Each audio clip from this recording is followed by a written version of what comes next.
So we are unboxing evidence, right? Mm-hmm. Evidence. And it's including cell phone. Okay, boom, post. And then we'll pin that. What's up? All right, so here I'm with Attorney Rosenberg.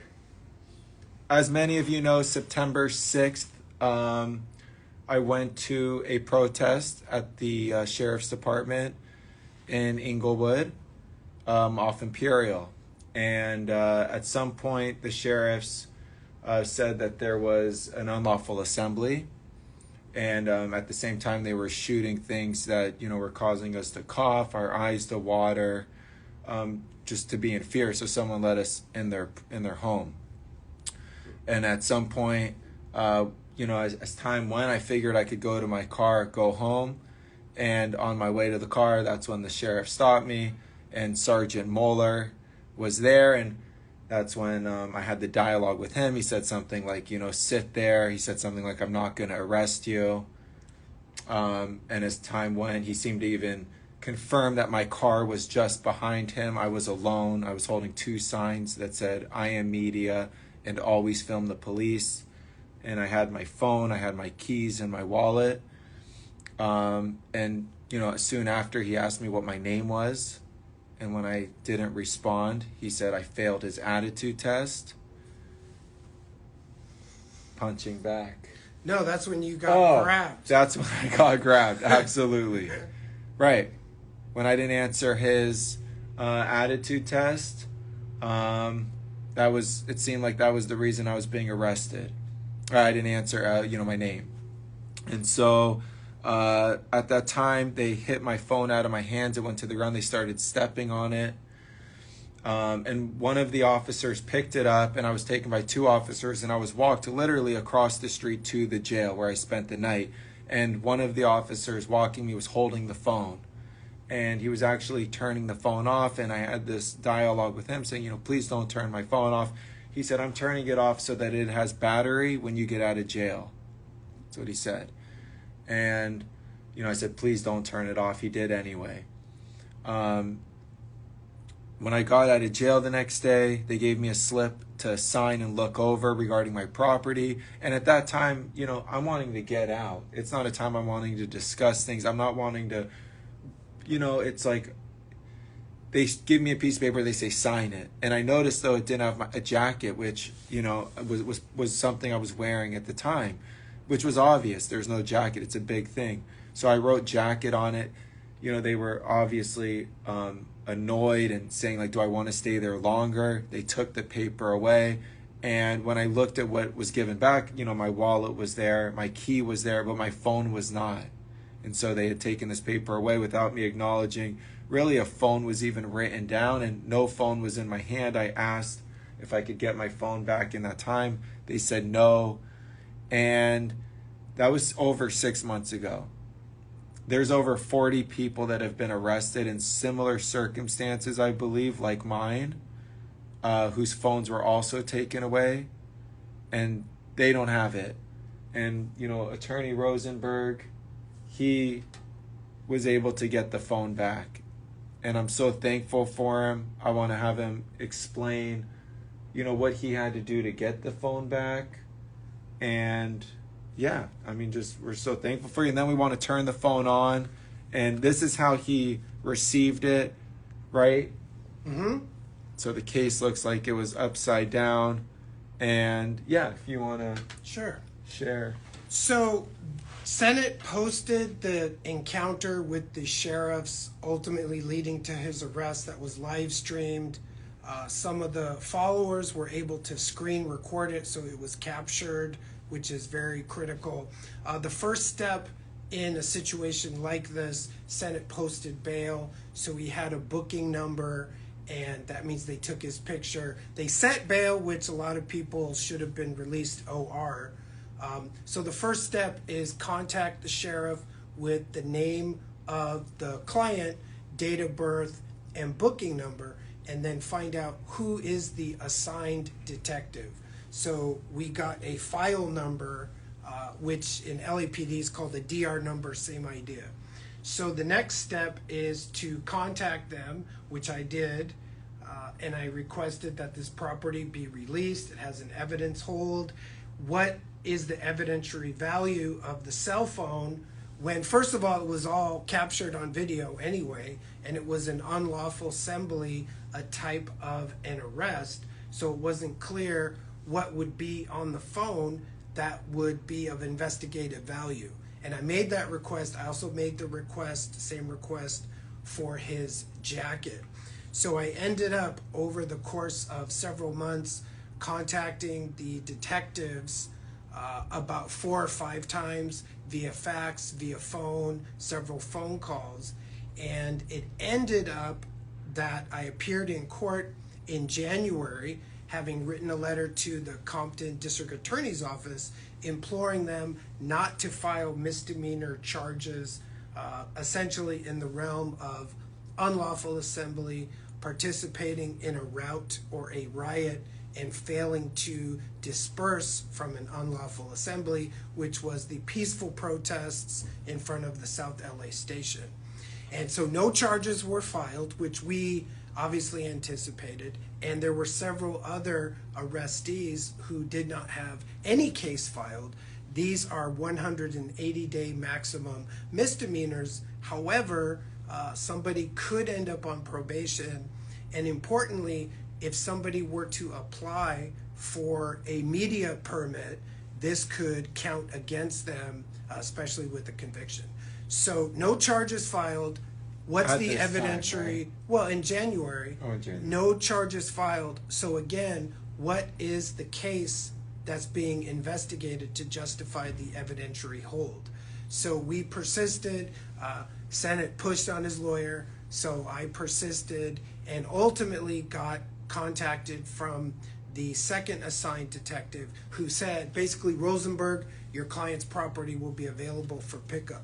So what we didn't know is that they had shipped the property out to their central property division in Whittier, and I actually expected it would be at South LA Station. So we had to do several rounds of communication to get me listed as the owner of the property so that I could pick it up on Senate's behalf. So I did that last Friday, and we did a post on that. But what we haven't done is actually see the condition of the phone. I powered it off. So here's the unboxing moment, and a lot of people are concerned. What's on the phone? Does it have a tracker? Does it have a bug? So here we are in real time, unboxing the phone. Here, let me see if I could put that here. Let me know if the audio, something goes wrong with it, but, so let's see, take this case off. Okay. It looks like they've put the SIM card and attached it on the back. So I suppose we should. Yeah, what does that mean? I'm not sure why they popped it out. If they do an extraction, typically it seems that they do it using the phone device itself, unless they do a physical extraction, in which case they actually destroy. Do you have a part of the paper clip by circuits. chance? Yeah, I have one actually. I use it somewhere over here. So we'll see. Because, yeah, I know turning on a phone without a SIM card typically just tells you to put the SIM card in. So I think we'll wait. Yeah, people say they don't trust the phone. You know, I always have one here. Just give me 1 second. Oh, no problem. So to get this phone back, just so people understand, this took multiple phone calls, emails, faxes. Is that correct? Yeah, and the sheriffs kept saying, when I requested the release of the property, well, that's not going to happen. And I was Do you told mind that sharing more than once. Do you mind sharing the names of? Well, okay, so for you know. for our file number, it was assigned to Detective Bidrio as well as Detective Lesbron, and it ended up that the latter law enforcement officer was the one who processed the release. So Senate had mentioned that there are 40 to 50 other people whose property is booked and not released.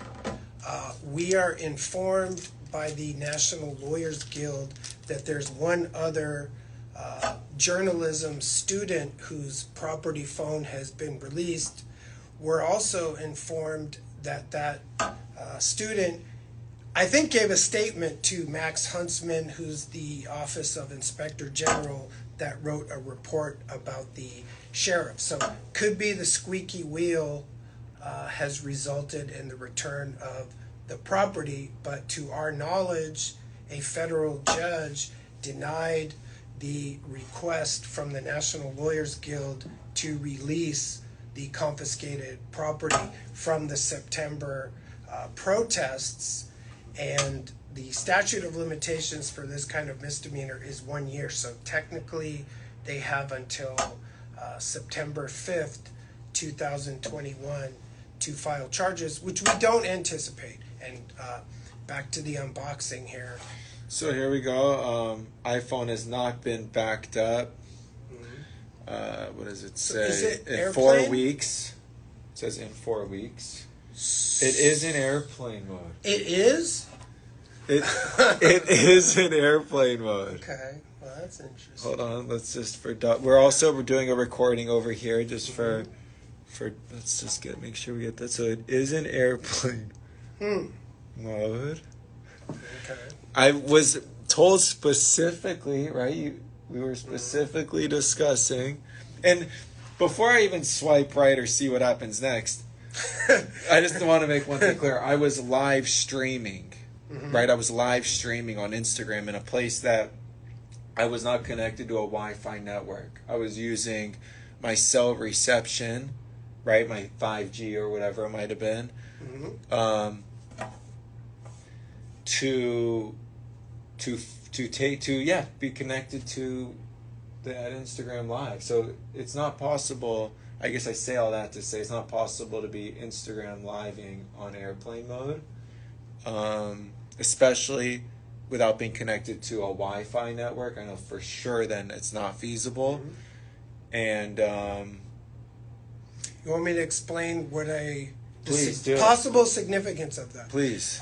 So I mentioned a cell phone extraction, and I read reports where the law enforcement operator will say, I put the device in airplane mode.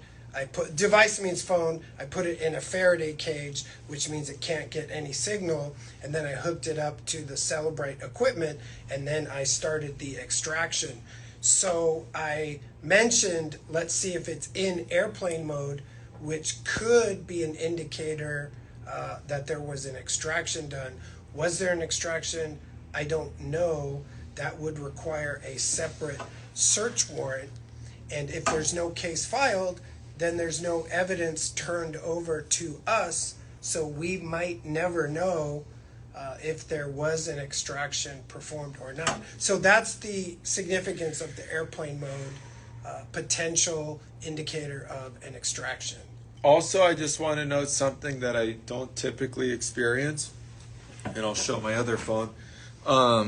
If you see here, Attorney Rosenberg, see how the phone, it's not clickable? Do you see that? And if I show you this phone, see how I can swipe right and I don't know, it doesn't seem right. It doesn't seem to let you use the camera, which it used to. If you go here, the swipe right goes to the camera. This, it doesn't seem to be letting you. I don't know, I'm just showing what I'm experiencing, right? I mean, anyways, I will unlock the phone now.